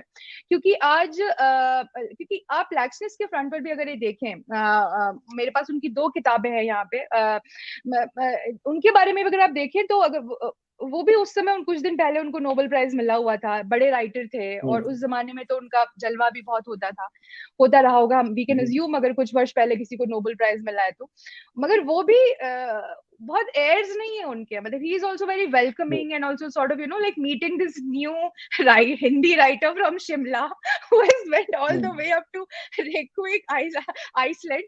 उससे बहुत खुशी से और बहुत स्नेह से मिल रहे हैं, वो अफेक्शन से मिल रहे हैं, और इसी सेंस and में वो because दोनों the puppet. astonishing thing about that interview is that there is no sense of astonishment as such. Neither laxness expresses it, nor Verma, because they think it's a completely unusual thing happening, that somebody from Delhi or Shimla could travel somehow all the way to Reykjavik and interview this guy and talk about Aldous Huxley interview. It was just possible to have such conversations in that world, you know. And not anymore. Do you And that's think what. Do you think Yeah. हम reading culture में हम वही चीज खोते जा रहे हैं, मतलब because we do not have that kind of enthusiastic readers among writers also, very few And that kind of openness has disappeared. That hunger for different cultures, that was not anthropological. That was not kind of academic. Absolutely. That I should include variety on my bookshelves. It wasn't that. That openness had to do with discovering your own self. You know, somebody in some other cultures were important for self-discovery. And laxness did that with Tagore, and Verma did it with laxness, and so many others. So and for that, to be such a writer, you have to be a very serious reader. Otherwise, there's no way to survive. Absolutely. And Absolutely. this kind of culture, contemporary culture, is certainly not conducive to it. And positively, it would discourage young writers to think that way. You know, in Hindi as well as in English. That's why it's very sad. It's very sad. I really felt कि हम वो दुनिया, मतलब it's actually really really sad when you because the point that you are making when you're using the term perpetual traveler is very significant. You are actually hinting at the constant exchange between cultures, which is eventually going to enrich both Europe and India in a multitude of ways which we cannot like gauge right now. अब हम उसको पढ़ते हैं तो हमें लगता है यार क्या बात थी, मतलब क्या गजब के लोग थे। मगर आज रीडिंग कल्चर के डिक्लाइन के साथ में राइटर्स में से भी वो पूरा वर्ल्ड व्यू भी, parochial is the word which you use, वो बहुत सही मुझे लगता है, एक एप्ट वर्ड है। अच्छा, मैं बस इसको आगे जल्दी जल्दी 2 सवाल पूछ के और खत्म करती हूँ। मुझे लगता है मैंने बहुत ज्यादा बात कर ली। ये वाला आउटसाइडर वाली जो हमारा जो चैप्टर आता है उसमें, एक सेकेंड, मैं हर डॉक्टर मार्कोवा की जहां बात आती है, जब आप उनसे मिलते हैं तो कैफे सिल्विया में, वो इस किताब का मैं रीडर्स को कैसे भी शेयर करना चाहूंगी। It was a delight, that whole section. तो it was a delight, absolute delight, no, matlab, and I think there the reporter in you, the investigator, the researcher, the curious reader in you is it as it speak. तो that was a delight to read that section. बहुत मजा आया उसको पढ़ के, बड़ी curiosity हुई और ऐसा नॉस्टैल्जिया जैसा छाया कि हाय, मतलब इनको याद है ये ऐसे इंसान से मिले जिन्होंने मतलब इतना टाइम बताया था। और I was stunned, what I was stunned by कि इन्होंने वे दिन छोड़ के डॉक्टर मार्कोवा, जिनसे विनीत मिलते हैं वहां, जिनसे उनकी बातचीत कैफे में होती है, और उसकी पूरी बहुत विस्तृत इसमें किताब में, जो आप लोगों को पढ़ना चाहिए, आपको बहुत मजा आएगा। इनको खिड़की की टेबल नहीं मिलती है, बड़े मतलब वो हंसती हैं, इट्स वेरी, उसकी डिटेल्स बहुत मासूम है, इट विल मूव यू। तो आगे, लेकिन जो मुझे बहुत बात स्टनिंग लगी वो ये कि वो वेदन को नहीं जब आप डॉक्टर मार्कोवा से मिलते हैं वो वेदन से, क्योंकि मेरी जो अंडरस्टैंडिंग थी और हम जो मानते थे कि उनके प्राग ईयर्स का रिप्रेजेंटेटिव वर्क वेदन है, और आई थिंक एक कॉमन परसेप्शन है कि वेदन है, बट वो हर बारिश में पे जाते हैं, और उसके 2 एसेज के बारे में आपने डिटेल में बात करी, which are very moving, I think they are very poignant, they are very significant. क्योंकि निर्मल जी के जो आखिरी का जो उनका जीवन था, उसमें उनके ये जो एक पब्लिक परसेप्शन है कि was tilted towards certain kind of, जिसको पॉपुलरली राइट की तरफ मुड़ना कहा जाता है, बट एक्चुअली वो इंडियननेस की तरफ उनका एक्सप्लोरेशन है, इंडियननेस की तरफ उनका झुकाव है, और उसको वो एक्सप्लोर करते हैं। और वो बेसिकली मुझे वो एंटी लेफ्ट ज्यादा लगता है, और उसकी ट्रेसेस आप यहाँ से उठा सकते हैं, मतलब वो शुरू कैसे होता है, क्योंकि कई बार हम ये समझ नहीं पाते कि किसी आदमी का एक्सपीरियंस कितना गहरा रहा है। तो 1968 का जो उनका एक्सपीरियंस है, और जब उनको 1968 में, मैं दर्शकों के लिए बता रही हूँ, जब चेकोस्लोवाकिया पे जो प्राग स्प्रिंग होता है और सोवियत टाइम्स अटैक करते हैं, और तब निर्मल जी कुछ ही दिन पहले वो लंदन रिलोकेट करते हैं अपनी फर्स्ट वाइफ और उनकी डॉटर के साथ, क्योंकि उनको नौकरी उनकी वाइफ को वहां मिल गई होती है। लेकिन क्योंकि वो इस पूरे चैप्टर को जब हम पढ़ते हैं तो प्राग के प्रति उनका प्यार, और ये भी साफ होता है डॉक्टर मार्को वाले सेक्शन में कि वो उस समय का प्राग था, इसीलिए उनको इतना भा गया। अगर आज का प्राग होता तो शायद इतना नहीं भी भाता, क्योंकि cobble street and that old, और वो जो पूरी लेन एलीज और ओल्ड स्कूल जो रोमांस, वो उनकी उनकी उनकी कहानियों में दिखता है, वो शहर में भी था।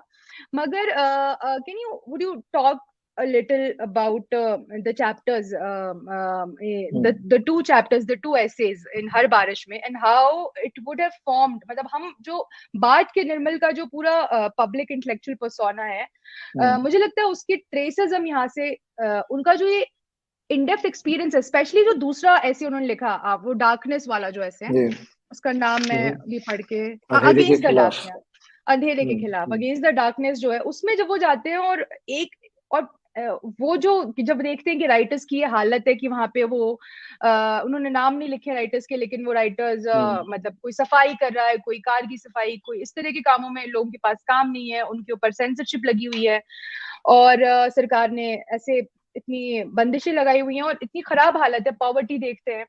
और उसके पहले वाले में एक बहुत पॉइंटेंट एक किस्सा आता है उसके बारे में भी, अगर आप, जो एक औरत कहती है कि ये इतने छोटे देश पे हमला नहीं करेंगे, उनको कितना विश्वास था चेक लोगों को कि यार ये हम पे नहीं करेंगे, ये तो कम्युनिस्ट है, तो हम पे नहीं करेंगे हमला।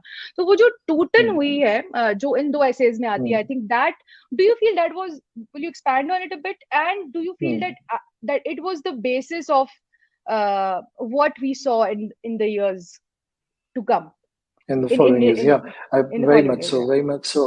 That formed him as a political thinker. What was happening in '68 was Prague had a new president, Alexander Dubček, and this whole idea of socialism with a human face was almost coming true. It seemed like it was coming true around that time, and Verma was very excited in that first essay when he, in that phase in '68. What's called Prague Spring, when the society is suddenly opening up, there was civil liberties, press freedom suddenly has been put in place, and he wrote letters to his brother Ram Kumar in India, and very enthusiastic letters, saying that this, you're recognizing the spring in Prague, and saying that this is the beginning of something new. The golden age might begin. That kind of, and a lot of people over there were of that opinion. And then suddenly, of course, there was the sudden onset of winter. There was a sudden onset of the Soviet Union, the Soviet forces on Prague. Tanks began to roll in, and people had to sort of leave. People had to flee. Those who weren't stuck there. Verma had lots of friends who inquired of him as to how they could leave. They wanted to find a way out. Until quite late in the '70s, people were asking him, how can I get out in some way? So that kind of shift happened within a matter of few months, from the Prague Spring to the Soviet invasion. And it was the second time. Verma had stopped being a communist in 1956. He was a card-holding member prior to that. In 1956, what happened was the Soviet Union had invaded Hungary. And brutalized, kind of crushed the Hungarian Revolution. It was something very similar. So there was precedence, and Verma was aware of that, very much so. And when he's talking to that woman in that scene in Prague, he's feeling sorry for her. That's why he quotes her, because he knows what is about to happen. Yeah. So, and Prague, he felt very much at home in Prague, and he was very connected to Prague, and that had maybe something to do with his openness that we talked about earlier, the openness of his mindset, that he wasn't wedded to the idea of home, that you could only have one home and you have to settle there. So Prague had become his new home, and he felt very strongly for the place, but it completely went to hell in a matter of few weeks. He had to relocate. Otherwise, he would like to have stayed. He says again and again. He was sorry that he had to leave to England around that time. But he would have been in great trouble had he stayed on. That's for certain. Because Verma was writing not just his book of essays, Har Barish Mein, but he was writing his dispatches for the Times of India in English around that time. And quite open about his views in his letters, etc. So these things were monitored in the Czechoslovakia of that time. People there think that people who know Verma think that that Verma was monitored as well. His correspondence would have been monitored. So then he goes out and he follows what was happening in Prague through media, through radio, newspapers, and then I think after a few years he returns for a seminar to Soviet Prague. It's a complete different place, and looks at meets friends, and I think that's when he meets somebody who asks him if he can get out, if that friend can get out somehow. So it was, it certainly hardened his anti-left beliefs, political beliefs. This phase hardened it, but the seed had already existed there. Hungary had changed him. He'd lost faith in any kind of left politics. And what happened later, his transformation, as a lot of people call it, into sort of a right-wing figure, which I argue with and dispute in that interpretation. But one certainly senses a kind of sympathy for certain right-wing ideas in his unpublished utterances, and mostly utterances, would you anecdotes about him. People who share anecdotes about him often talk about it. Would you like to talk about ये आखिरी chapter में विनीत जो citizen है उसमें इस बारे में detail में बात करते हैं. मैं वही सवाल तुरंत ये क्योंकि इम्पोर्टेंट है, I wanted to include this, will close soon.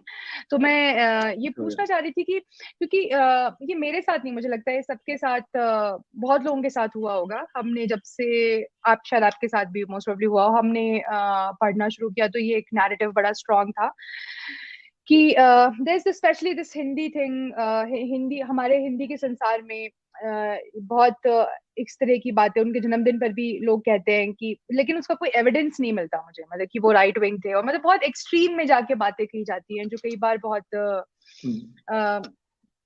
Extreme पे जाकर जब आप कल्पना भी नहीं कर सकते कि कोई सेंसिटिव लेखक इस तरह की कोई बात कह भी सकता है. 2002 के राइट्स के बारे में और बहुत सारी चीजों के बारे में उनकी बहुत सारी ऐसी, मुझे लगता है र्यूमर्स या र्यूमर गॉसिप मिल जो है ना, वो बहुत स्ट्रॉन्ग चलती रही है. There is a very strong gossip mill about उनको अटैक इस बात पे किया जाता है मोस्टली कि उन्होंने क्यों नहीं लिखा, कुछ क्यों नहीं बोला उस बारे में.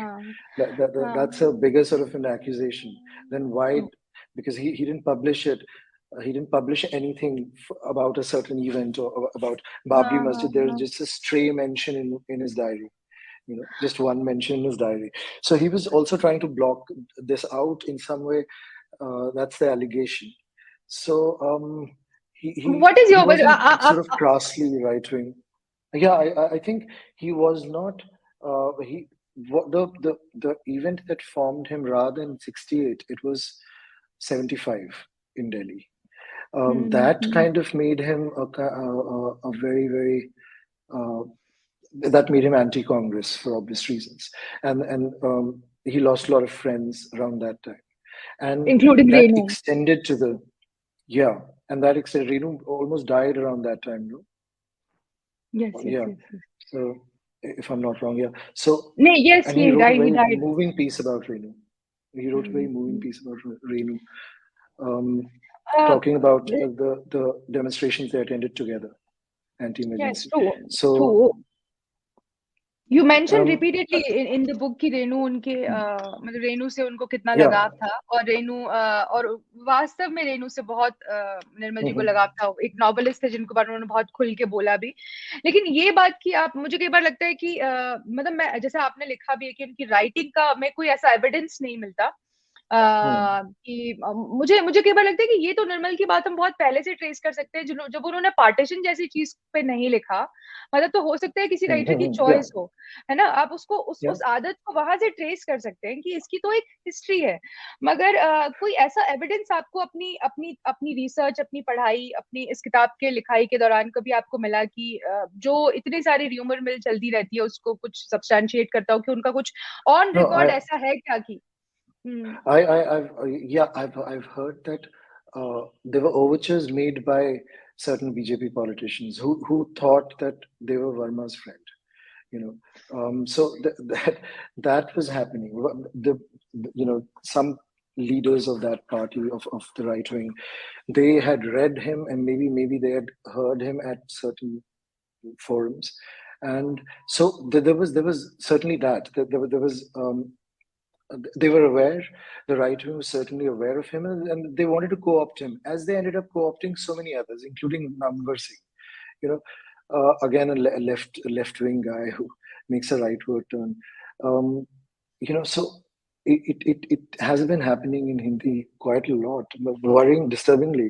So, but Verma, I think as a culture we get too disconcerted if we can't sort of categorize writers and thinkers exactly I easily. Think That's the मेरा जो main source of irritation. That is the main source of मेरा irritation, I think, I think with regard to my Verma. My assessment is that there is ये जो stress है ना कि आपको categorise करना है, और अगर जैसे कि हम अगर निर्मल जी के काम में देखेंगे तो हम देखेंगे कि उनके अंदर एक बहुत पुरानी स्ट्रीक है रेबेल करने की, मतलब कन्वेंशन से दूर जाने की, to not conform to the convention.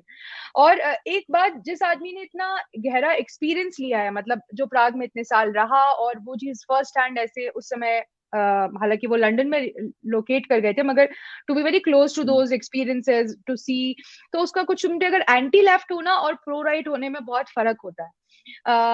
लेकिन इस कैटेगराइजेशन पे जो उसका कोई, मुझे भी जब मैंने आपको भी आपकी किताब में मैंने पढ़ा कि आपको कोई एविडेंस नहीं मिला उनके पब्लिश्ड वर्क्स में, एंड सेम गोज मतलब विथ मी, मुझे भी उसका कोई एविडेंस नहीं मिलता। और मुझे कई बार मुझे सच में, मतलब it is very difficult for me to even imagine some kind of insensitivity on his part, towards anybody. मतलब वो मुझे, I think he was a sensitive writer and he retained it.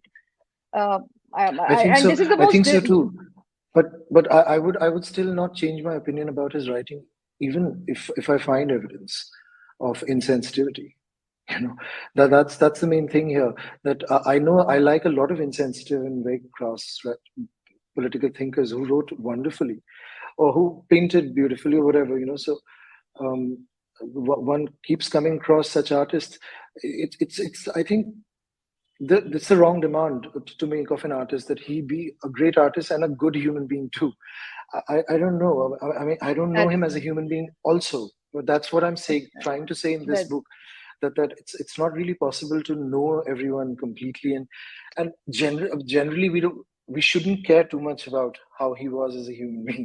That's so wonderfully. that's my नहीं, thinking, that's you keeping this so wonderfully. अच्छा, मैं एक छोटी सी बात वैभव, मैं आपको भी बस आवाज लगा दूं अगर आप सुन रहे हो, तो मैं ये आखिरी चीज पूछ रही हूँ, उसके बाद if you can come in and tell me कि क्या ऑडियंस क्वेश्चंस का क्या हाल है।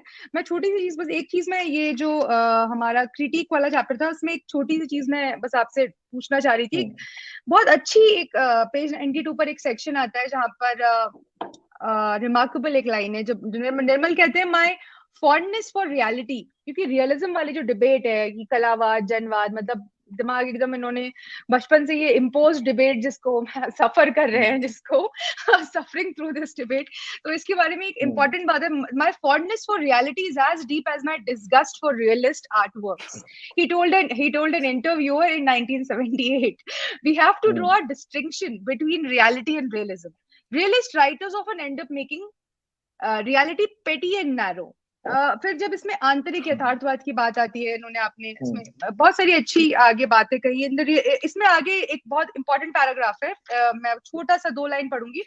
इन the name of realism, Nirmal Verma कहते हैं ये, we have separated man from that reality which provides meaning to the question of life and death. तो मैं इसमें ये पूछना चाह रही थी आपसे, मुझे जो मेरी समझ में आया, मुझे ये लगा कि निर्मल यहाँ पर जो कह रहे हैं वो शायद he is demanding more of fiction writers. To me he does not comes across as somebody who is like against very much like realist writing, but somebody who is against narrow realist writing, who is against like very narrow or flat or like something कि अखबार से उठा के लिख दिया types. मतलब what I think, अगर do you see this as somebody, as Nirmal asking fiction writers to push themselves and to, even if you want to like opt something or write realistic writing, तो कुछ आप post modernist जैसे pension ने किया, या फिर आप David foster Wallace ने किया, या फिर आप अपनी वो स्लॉटर हाउस 5 जो कर्ट वर्नेगेट की है, इन लोगों ने भी तो रियलिस्ट काम किया, लेकिन फिक्शन में कुछ तो इन्वेंशन किया, कुछ आगे बढ़े. बिलवड को ले लीजिए, कितना बड़ा उदाहरण है. तो ये मुझे इसको पढ़ के ऐसा लगा कि वो ये कह रहे हैं फिक्शन राइटर्स को कि पुश करने के लिए कह रहे हैं खुद को, कि he is not so much. What is your feeling about this? I think he's echoing what Virginia Woolf kept advocating through her essays. Woolf was a great critic and a great interpreter of realism of her time, and she's written a wonderful essay about this subject, several essays. When she was attacked for her kind of realism, she was inventing a realism and arguing at the same time that what you think is realism is also an invention. It's a construct. It doesn't make it real. It's not objectively true. If somebody says that there was a house with a slatted roof because a road leads to it, doesn't mean there's actually a house, and certainly doesn't mean that somebody lives there as well. So Woolf is drawing attention to the idea that fiction is a construct, realism is a construct, and something that she created is as legitimate as something that Arnold Bennett or Aldous Huxley was doing at the time. So Verma is talking about different alternatives that writers have always had. I can hear myself. No, sorry. Sorry. No. Sorry, go ahead. So Verma's point here is that it narrows the worldview of the writer, because the writer has to think about the here and now. The writer has to think about the room that he's sitting in, and the chair in the corner, etc., and explain all that, and that's your job done. You have established a setting. Now we move on to the next setting. So that's for him, that was a very kind of a narrow way and an uninteresting way of writing. He wanted to push the boundaries of existing realism. He wanted to argue with and challenge the norms of realism, as lots and lots of interesting writers had been doing. Woolf, there's Joyce, there's Lawrence. Everyone has done. And if you go to the continent, if you talk about German writers and French writers, there's so much more. That's what Verma kind of embraces and absorbs from Europe, and his love for Woolf is very consistent with his love of European writers, because Woolf is almost a European writer in a preoccupation with form, with language, and with a kind of metaphysics that has no room in the realist novel even today. Even today, if you try to sort of cram your novel with philosophical tidbits, you'd be laughed out of the room. But they would say that, but just tell me a story, So it's all related. This idea to subvert, to reject the narrative, to reject the story, to maybe talk about other form, to reject the character, as Virginia Woolf did. In a great essay, Mr. Bennet and Mrs. Brown, when she talks about how the literary portrayal of character, when she complicates it for us by talking about Yes. one character in multiple ways and all equally True. legitimate, So True. Verma is also doing that in his fiction. Or when I read his fiction, I think most of his characters are interchangeable. You can Absolutely. take one character and put that character in some other novel, and Agree. nothing would be lost in both the works. I So agree that's a with form that. of Yeah. that's a form of realism, and That you might call it आंतरिक यथार्थवाद or नहीं wonderfully explained. Thank you Vineet so much. अभी मैं वैभव को पूछती हूँ कि सवालों के क्या हाल हैं और हम क्या 2-4 बहुत बिल्कुल टाइम का पता नहीं लगा. I think I've exhausted you. Like this was a long conversation. We could go on. No, मैं बस अब अगर वैभव can you please come in? मैं मैसेज कर रही हूँ. वैभव शायद जुड़ेंगे हमसे और मैं hasn't left. I hope he hasn't left. think नहीं, he hasn't. मैंने बोला अभी उनको मैसेज भी किया and I'm just looking at the questions. There are many questions, but I'm actually surprised to see so many. 53 comments we have. Just a second, I'll mute it. तो मतलब 1-2 सवाल बस 2 मिनट में मैं I've muted my Facebook. I'm going through the questions. Vaibhav is joining. Meanwhile, अगर मैं देखती हूँ कि अगर हम 2-3 सवाल लेंगे बस ज्यादा नहीं क्योंकि बहुत टाइम हो गया है और अगर कुछ जरूरी I'll just scroll through the comments, that kind of openness. लिखने में यात्रा तय कर चुके हैं. साहित्य की ज्ञान की क्षितिज व्यापक ये सोचकर रोमांचित. I found the book quite interesting, but opening I didn't understand. Rakesh Sunil ji ने कमेंट किया है कि I found the whole book quite interesting, but the opening of the book is extremely important to understand Nirmal Verma's life in descending order. सहृदय होना है बुढ़ापा से. Why to categorize writers in right or left? Pallavi Pundir का comment है. It is difficult. Hello Vaibhav, can you हमने आप बहुत टाइम लगा दिया ना. जी बिल्कुल. आप सुन पा रहे हैं हमें? नहीं ठीक है. इतना तो मेरे ख्याल से एक सार्थक बातचीत में. अच्छा. कुछ अगर आपने कमेंट से अगर आप स्क्रॉल करा हो आपने और आपको अगर कोई 2-4 ऐसे 1-2 सवाल लगे, 2 सवाल कुछ अच्छे जो हो अगर आप शामिल करना चाहें. किस तरह के कमेंट्स है? मैं खुद भी गुजर रही हूँ उनसे क्योंकि इतने सारे कमेंट्स है तो अभी इतना जल्दी मुझे. अच्छा ठीक है. Why to categorize writers in right or left? It is Pallavi Pundir वाला ही है. हाँ, ये वाला हमने मोर और लेस आंसर किया ही था. समझ लिया था मेरे ख्याल से. ये वाला तो ऑलरेडी विनीत और आपकी बातचीत में आ ही गया था. लेकिन अलग से अगर आपको लगता है इस पे कुछ कहा जा सकता है जिस तरह पल्लवी ने फ्रेम किया है इसे, तो आप देख सकते हैं. और भी कोई क्वेश्चंस है क्या Vineet? Meanwhile if you can take a look at it. अगर आप और कोई क्वेश्चन मुझे लग रहा है comments. I agree with Pallavi's comment. Yeah, that we don't need to kind of think in those categories when such categories are completely irrelevant to the work, as they often are. Yes. Deependra Baghel ji ka comment है. Sontag has underscored that literary text resistance interpretation. Do you think that Nirmal's text too resist interpretation? Deependra ji, Makhan Lal. That's a great question. ये दीपेंद्र मैं आपको परिचय दे दूं. That's a great. हाँ, please. ये दीपेंद्र जी Makhanlal university जो भोपाल में है उसमें मास कम्युनिकेशन विभाग में प्रोफेसर थे. बहुत he is a very serious Nirmal reader for a long time. तो आप इनका अगर सवाल का जवाब दें.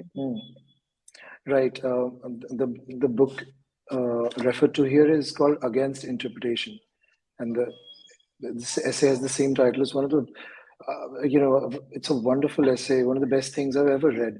And when I read it, it completely changed the way I would look at literature. So it is basically about European modernism. The essay is about abstract art as such. That is there a place for abstraction in art? Is there a place for elements that resist interpretation in art in any kind of form? It could be cinema, it could be painting, or certainly literature. So against a lot of writers, Sontag tells us, if I'm remembering it correctly, a lot of writers and thinkers and artists started creating works sort of written from that standpoint, which was against interpretation. They would send out a work as a kind of a statement that it's not to be read, it's not to be interpreted. It should stun you to silence. And that is the main the main current here is the anti-narrative current when we're talking about literature. That narrative was suddenly being subverted. It became, as we earlier also talked about, it almost became fashionable to do that. And Sontag misses that when she's writing that essay, and she wants that quality to be back in writing. And she says in that collection that lots of filmmakers she found more exciting than novelists, of that time. Yes, because she does. yeah. So Nirmal's work, I think, can be sort of put into the same tradition of writers who were questioning what an abstract artist is doing is questioning certain norms of realism and certain norms of interpretation that are connected to that form of realism, and Nirmal Verma is doing something very, very similar when he proposes Antarik Yathartva. It is certainly in a way against realism because we don't see a plot, we don't see character, we don't see a story in these novels, and yet they're deeply moving. Absolutely, yes. And multiple interpretations, yeah. So that's the whole thing. It's like a piece of music that you would like to listen to again, and you get something new with every sort of. Which is, I think, yes, which I think is a hallmark of great writing also, कि अब multiple interpretations possible कराता है, वो नए part संभव कराता है हर उसमें. Thank you. मुझे लग रहा है विनीत वैभव मैंने सवाल गुजरी में मुझे ज्यादातर कमेंट मतलब प्रतिक्रियाएं लग रही, कोई प्रश्न तो मिला नहीं, और तो दो सबसे अच्छे सवाल हमने शायद ले ही लिए हैं. एक सवाल है, मुझे एक कोशिश ऐसी रहती है, मुझे लगता है कि कोई अगर इस तरह के सवाल आ रहे हैं जो बहुत बेसिक हैं, बहुत शुरुआत की बात कर रहे हैं, क्योंकि हम ऑब्वियसली यहाँ बात कर रहे हैं जिसमें कुछ बातें ऐसी हुई जो बहुत ज्यादा रीडिंग की डिमांड करती है, जो ऑलरेडी पढ़े लोग हैं उन्हें समझ आने वाली बात है. लेकिन कुछ ऐसे सवाल जरूर आते हैं जो बिल्कुल बेसिक होते हैं, नए रीडर्स के होते हैं, और मुझे लगता है वो जो शुरुआती उद्देश्य है हमारे समूह का, वो उन क्वेश्चंस का आंसर देने में फुलफिल होता है. तो मुझे वो सवाल बहुत बेसिक सवाल है, लेकिन बहुत जरूरी सवाल है शुरुआती पाठकों के लिए. लगातार हम सीरियस रीडिंग की बात करते रहे, तो एक हमारे साथी हैं सूरज, उनका सवाल है कि सीरियस रीडिंग शायद जैसा साउंड कर रहा है बहुत जरूरी चीज है, डेफिनेटली, लेकिन ये सीरियस रीडिंग है क्या, इसको वो एक बार समझना चाह रहे हैं कि कैसे आप लोग, मैं दोनों से सवाल कर रहा हूँ, प्रियंका और विनीत दोनों से ही, कि सीरियस रीडिंग को एक बार अगर आप समझा सकें और इस तरीके से समझा सकें कि जो शुरुआती पाठक हैं जिन्हें बहुत इच्छा हो रही है पढ़ने की, लेकिन अभी उनका एंगेजमेंट नया है, सब कुछ उनको नया समझ आ रहा है, ये टर्म्स, ये आइडियोलॉजिकल डिबेट्स, ये सारे लेंसेज, ये सारी बातचीत, वो कैसे अप्रोच करें इस सीरियस रीडिंग के कॉन्सेप्ट को, कुछ शुरुआती तरीके क्या हो सकते हैं. ऑब्वियसली बहुत कुछ इसमें सब्जेक्टिव होता है, हर रीडर अपना तरीका निकालता है करने का, लेकिन कोई ब्रॉड चीजें अगर हों जो इसमें निकल सकें तो, बिकॉज आप दोनों बहुत बढ़िया रीडर्स रहे हैं, तो इसलिए विनीत बताएंगे. सोनटैग से ये सवाल पूछा गया था, आई थिंक किसी एक इंटरव्यू में उन्होंने बोला कि सीरियस रीडर, एग्जैक्टली सवाल नहीं था, something very similar. I think she said that anyone who reads with a pencil in hand. Yeah, she was asked the definition of the term intellectual. She said an intellectual person is somebody who reads with a pencil in hand. So यहाँ से शुरुआत करिए, read with a pencil in hand and take notes. Deface that book if required, but keep writing. When reading accompanies writing, that's when it becomes serious reading. And Verma also talks about in one of his essays, he talks about आलोचनात्मक जिज्ञासा जो पाठकों में जरूरी है, a kind of critical curiosity, and that's again you can only express that curiosity, even explore it through writing. So writing short reviews, short notes on Facebook, or just at the back of the book that you're reading, if you just put down your thoughts, that you become a serious reader. बिल्कुल, विनीत ने बहुत ही अच्छे से बताया। मैं इसमें एक छोटी सी चीज, आई थिंक उन्होंने बहुत क्रिस्प जरा से 2-4 लाइंस में लेकिन इफेक्टिवली बताया। मैं थोड़ा सा ऐड करना चाहूंगी कि मुझे लगता है कई बार हम जैसे मैं समझ सकती हूँ ये क्वेश्चन बहुत अच्छा क्वेश्चन था, और हम जो आजकल का जो हमारा समय स्पेशली हिंदी राइटिंग है या अंग्रेजी की भी राइटिंग, उस पर जो बहुत कुछ पॉपुलर चल रहा है उसको हम कई बार समझ के हमारे बहुत सारे युवा इतने आह्लादित हो जाते हैं, इतने चार्ज हो जाते हैं। मुझे लगता है कई बार जब हम ऐसा इसलिए होता है क्योंकि अभी हमने बहुत कुछ अच्छा है जो हमने पढ़ा नहीं है। मेरा ये कहना रहता है कि आप अपने मुंह को स्वाद लगाइए, यानी कि खुद को नए नए टेक्स्ट का टेस्ट पहले दीजिए। मतलब आप थोड़ा खुद को पुश करिए। सीरियस रीडर वो होता है जो ये नहीं मान लेता कि एक ही किताब अंतिम सत्य है, जो ओपन माइंडेड होता है, खुले दिमाग से बिल्कुल जाता है, कि किसी भी किताब के प्रति जिज्ञासा से जाता है। जिज्ञासा किसी भी टेक्स्ट के प्रति क्रियोसिटी से जाता है, जो आलोचनात्मक क्रियोसिटी, जिज्ञासा की बात अभी विनीत ने भी कही। तो और बहुत सारे टेस्ट से खुद को एक्सपोज करिए। अगर फिर पसंद नहीं आता है, धीरे धीरे हम ये फाइंड, एक यात्रा है, प्रेम की तरह एक यात्रा होती है पढ़ना। तो आप धीरे धीरे आपको पता लगेगा आपको क्या पसंद है क्या नहीं पसंद है। मगर आपको पनीर बहुत पसंद है, ये मालूम करने के लिए आपको 10 चीजें खानी पड़ेंगी, तो आपको मालूम चलेगा कि आपको एक्स चीज पसंद आती है ना। तो आप थोड़ा और पढ़िए, मतलब कि सिर्फ एक ही राइटर पे मत टिक जाइए, थोड़ा एक्सपोज करिए, और थोड़ा मेहनत भी, पुश भी। कठिन होता है ये, और एक ड्रेड जैसी आ जाती है जब आप पढ़ने बैठते हैं कि यार अब अकेले बैठना है और किसी से बात नहीं करनी है। बट थोड़ा सा खुद को 40 पेजेस 50 पेजेस तक छोड़िए, 100 पेजेस तक छोड़िए, और वो चढ़ने दीजिए उसको, और बात करिए फिर। और जो भी मन में आ रहा है ना, right on at the back of your book, या फेसबुक पर दोस्तों से बात करिए। सो एक रीडिंग कम्युनिटी होने से भी बहुत हेल्प होती है, और आपको बहुत मजा आएगा पढ़ने में। लेकिन खुद को समय दीजिए, बी पेशेंट विद इट।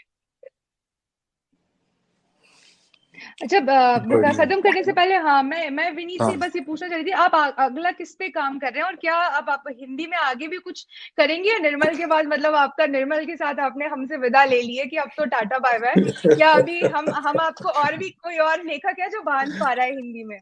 मतलब क्या आगे का क्या प्लान है, जी किन किताबों पे काम हो रहा है, ये बताएंगे? अभी कुछ ऐसा कॉन्क्रीट नहीं है मेरे पास। अभी मैं एसेज कुछ लिख रहा हूँ, एक दो। अभी भी मैंने रिसेंटली कुछ पब्लिश किया है जेफ डायर की किताब पर। तो हिंदी तो मैं पढ़ ही रहा हूँ मैं, लेकिन अभी मुक्तिबोध के एसेज पढ़ रहा हूँ मैं, एक साहित्यिक की डायरी। Again beautiful. वो वंडरफुल राइटर। हाँ, वंडरफुल राइटर, और किस तरह से उनको एक मार्जिनल राइटर की जिंदगी आप बिताते हैं, वो उनके एसेज में ही सामने आता है। मतलब Forever marginal, you know, he could never achieve anything. Even see, he could never even be, he was never even taken seriously. And he writes about that very movingly in those essays. Very honestly, इतना ऐसी honesty बहुत कम देखने को मिलती है. So I agree. of course it excites me. The world of Hindi really excites me. But मेरा ऐसा कोई वो प्लान नहीं है कि मैं हिंदी में ही कुछ करूँ. आई थिंक अब कुछ और किया जाए. अच्छा, कुछ और, मतलब कि हम लोग ये सोच रहे थे कि अब एक निर्मल के जरिए पाए, तो मतलब we have kind of earned a new ally, a kind of a friend जो अब will be like I'm a lifelong will friend. be cool. Yeah. True. ठीक है, चलो मैं फिर वैभव आप क्लोज करते हैं। लेट्स आई थिंक मेरे ख्याल से वाइंड अप करते हैं। आप दोनों का बहुत 2 घंटे शुक्रिया। बहुत बढ़िया बातचीत रही, बहुत सुंदर कमेंट्स भी आए, बहुत एंगेजिंग प्रोग्राम रहा। ऑब्वियसली लोगों के अलग से भी प्रतिक्रियाएं आई, बहुत अच्छी। तो बस मेरे ख्याल से सबको शुक्रिया। और हाँ, मैंने शुरुआत में बीच बहस में जो लोग रहे हैं, खास लोग जिन्होंने काम किया इसके लिए, उनके नाम लिए थे। तो आखिर में मुझे ये बताना जरूरी लगता है कि लॉजिस्टिक्स हमारा विष्णु कुमावत मेरे साथी हैं, वो संभालते हैं। सो पोस्टर्स जो हमारे बनाते हैं वो भी वही बनाते हैं। तो उन्हें भी बहुत शुक्रिया, और आप सबका बहुत शुक्रिया इस प्रोग्राम के लिए। बढ़िया, थैंक यू। Thank you.